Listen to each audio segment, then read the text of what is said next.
Hello guys, কি অবস্থা, কেমন আছো সবাই? আশা করি সবাই খুব ভালো আছো। আজকে আমি তোমাদের সাথে একটি ইন্দোনেশিয়ান মুভি শেয়ার করব। মুভিটি হরর মুভি। মুভিটির নাম হচ্ছে জাগা পকং। এখানে পকং বলতে বোঝানো হয়েছে কাফনে মোড়ানো।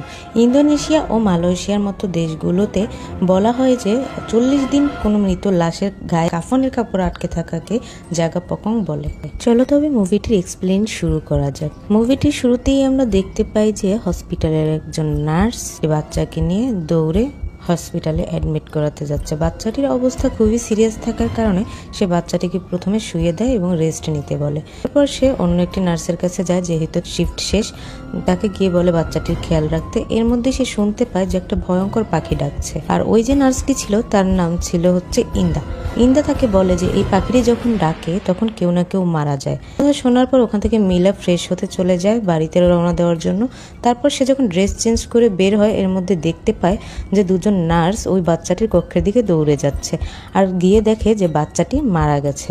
তারপর সে যখন ওখান থেকে মন খারাপ করে বের হচ্ছিল, এর মধ্যেই হসপিটালের একজন প্রধান ডক্টর এসে তাকে বলে যে তোমাকে এক্ষুনি একটা পেশেন্টের বাড়িতে যেতে হবে, পেশেন্টের অবস্থা খুবই খারাপ। তখন মিলা বলে আমিই কেন?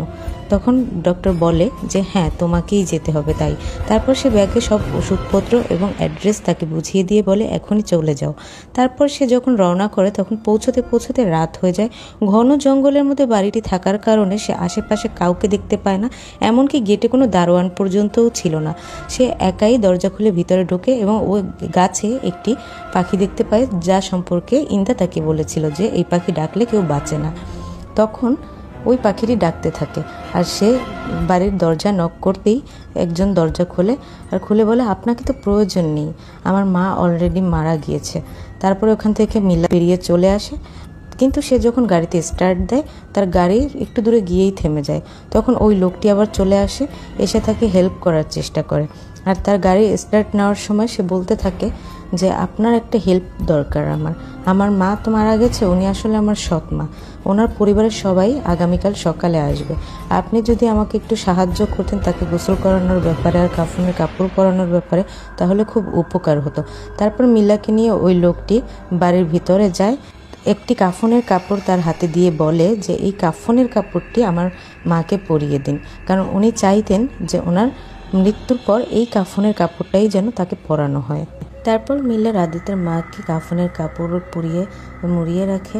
এরপর সে উপরে যায় ব্যাগ নিতে বাড়ি চলে যাওয়ার জন্য। এর মধ্যে রাদিতের কাছে একটি কল আসে, তারা তার মাকে দাফন করার সম্পূর্ণ কাজে সহায়তা করার জন্য তাকে ডেকে পাঠায়।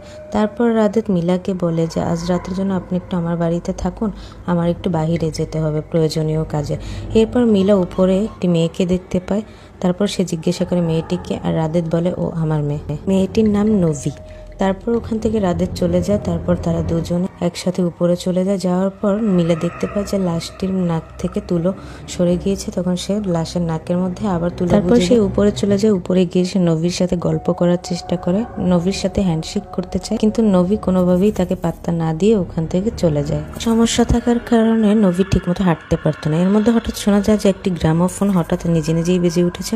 মিলা এটা দেখে ভয় পেয়ে যায়, তবুও সে ওটি বন্ধ করে দেয়। এর মধ্যে মিলা আবার নভির চিৎকার শুনতে পায়, আর চিৎকার শুনতে পেয়ে দৌড়ে উপরে চলে যায়। গিয়ে দেখতে পায় নভি খাটের নিচে শুয়ে শুয়ে ভয় চিৎকার করছে, কিছু একটা দেখাচ্ছে তাকে আলমারির দিকে। তখন মিলা খেয়াল করে শুনতে পায় যে আলমারির ভেতর থেকে একটা অদ্ভুত শব্দ শোনা যাচ্ছে, স্ক্র্যাচের মতো শব্দ। সে ভালো করে খেয়াল করেও শুনে বুঝতে পারে যে হ্যাঁ, ভিতরে এমন কেউ আছে যে শব্দটা করছে, কিন্তু সে আলমারি খুলে দেখে ওখানে কেউই নেই। তারপর ওখান থেকে নভিকে সে বের করে বিছানায় শুয়ে দেয়। এরপর পানি পিপাসা পেলে মিলা একটু রান্নাঘরে যায় পানি পান করার জন্য, কিন্তু তখন সে দেখতে পায় যে পর্দার পেছনে কোনো একটা লাশের মতো দাঁড়িয়ে আছে, তার দিকে তাকিয়ে আছে। সে যখন ওখানে যায় দেখে কেউই নেই। আবার সে যখন সিঁড়ি দিয়ে উপরে উঠছিল তখনও তার কাছে মনে হচ্ছিল পর্দার পেছনে কেউ আছে, কিন্তু সে আবার কাউকে দেখতে পায় না। এরপর সে উপরে চলে যায়, আর যাওয়ার সময় তার পিছনে আমরা একটা অদ্ভুত লাশ দেখতে পাই। মিলাকে কেউ জোরে ধাক্কা দিয়ে দৌড়ে পালিয়ে যায়। এর মধ্যে মিলার ঘুম ভেঙে যায়। এর থেকে আমরা বুঝতে পারি যে মিলা এতক্ষণ ঘুমিয়ে ঘুমিয়ে স্বপ্ন দেখছিল, আর মিলাও এটা বুঝতে পেরে তৎক্ষণাৎ দৌড়ে নভির ঘরে যায়। নভির ঘরে গিয়ে দেখে যে সে ঘরে নেই।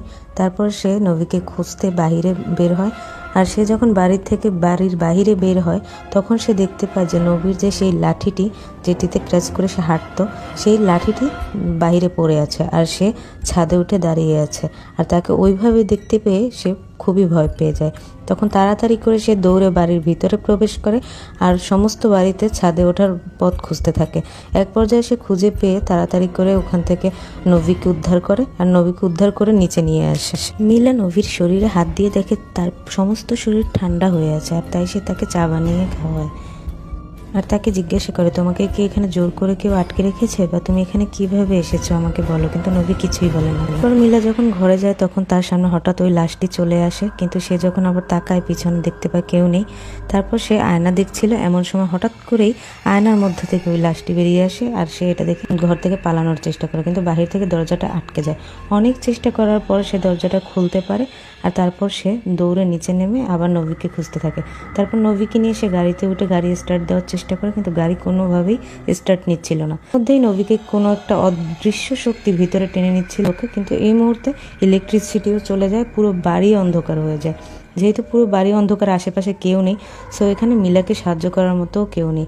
বাড়ির ভিতরে ঢোকার পর সে দেখে যে নভি খুবই ভয়ঙ্করভাবে বলছে যে আমি এই বাড়ির মালিক, আমি এখানেই থাকবো, আমাকে কোথাও নিতে পারবে না। এসব বলার পর হঠাৎ করেই সে মিলার উপর আক্রমণ করে আর মিলা ওখান থেকে দৌড়ে পালানোর চেষ্টা করে। এক পর্যায়ে সে বাহিরে বের হয়ে রুমের দরজা আটকে দেয় আর ভিতরে নভিকে আটকে ফেলে।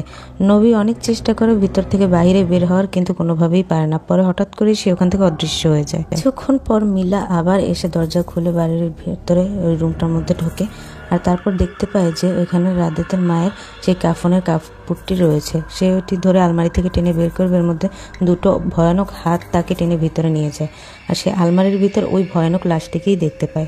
লাশটিকে দেখে মিলা অনেক ভয় পেয়ে যায় আর ওখান থেকে দৌড়ে পালাতে গিয়ে সে সিঁড়ি থেকে পড়ে যায়। তার হাতে যেহেতু একটি টর্চ ছিল, সে টর্চের মাধ্যমে আবার দেখতে পাচ্ছিল ওই লাশটিকে। এরপর সে আবার নভিকে খুঁজতে শুরু করে। তারপর খুঁজতে খুঁজতে হঠাৎ একটি অ্যালবামের মধ্যে সে তার নিজের ছবি দেখতে পায় আর ছবিগুলো দেখার পর তার হঠাৎ মনে পড়ে যে হসপিটালের ওই ডক্টর তাকে এখানে পাঠিয়েছিল যে ওকেই যেতে হবে। এ থেকে সে বুঝে যায় যে ডক্টর ইচ্ছে করেই এই বাড়িতে ওকে পাঠিয়েছে ওকে ফাঁসানোর জন্য। এরপর মিলে ফ্ল্যাশব্যাকে চলে যায় আর সেখানে দেখা যায় রাদিতের মা সোলাস্ট্রি একটি রুমের মধ্যে যাচ্ছে, সেখানে তার স্বামীর মৃতদেহ পড়ে আছে আর সে মিলাকে বলে যে 3 দিনের মধ্যে একটি ডেড বডির প্রয়োজন, নয়তো আর তাকে বাঁচানো যাবে না, আর তাই রাদিতকে তার স্বামীকে পুনরুজ্জীবিত করেছে। এরপর এসব কথা শুনে মিলা তার সজ্ঞানে ফিরে আসে। এরপর রাদিত নিজেকে রিভিল করা শুরু করে। সে বলে সে আসলে রাদিতই নয়, সে হচ্ছে ওই লোকটি যে কিনা মারা গিয়েছিল সুতৃষ্ণা। তাকে চিরকাল বাঁচিয়ে রাখার জন্য তার স্ত্রী রাদিতের শরীরে তাকে প্রবেশ করিয়েছে। এবার সেমভাবে তার স্ত্রী মারা যাওয়ার পর সেও মিলাকে ধরে এনেছে মিলার শরীরে তার স্ত্রীর আত্মাকে প্রবেশ করানোর জন্য, আর এতে তাদেরকে সাহায্য করেছে ওই ডক্টর। এরপর মিলা নিজেকে বাঁচানোর জন্য দৌড়ে একটি জানলা দিয়ে লাফ দেয়, কিন্তু নিচে পড়ে যায়। তারপর সে জীবিত থাকে ঠিকই, কিন্তু তাকে নিয়ে গিয়ে রাদিত আর নভি সেই কার্যক্রম শুরু করে কিভাবে তার দেহে সোলাস্ট্রির আত্মা প্রবেশ করাবে। এরপর তারা সক্ষমও হয় আর তারপর সোলাস্ট্রির যে মৃতদেহটি ওটিকে দাফন কাফন করে ফেলে। তারপর আমরা দেখতে পাই মিলার বডিতে থাকা সোলাস্ট্রির আত্মার জ্ঞান ফিরে আসে আর তারপর তারা নতুনভাবে জীবন শুরু করে স্বাভাবিক মানুষের মতোই।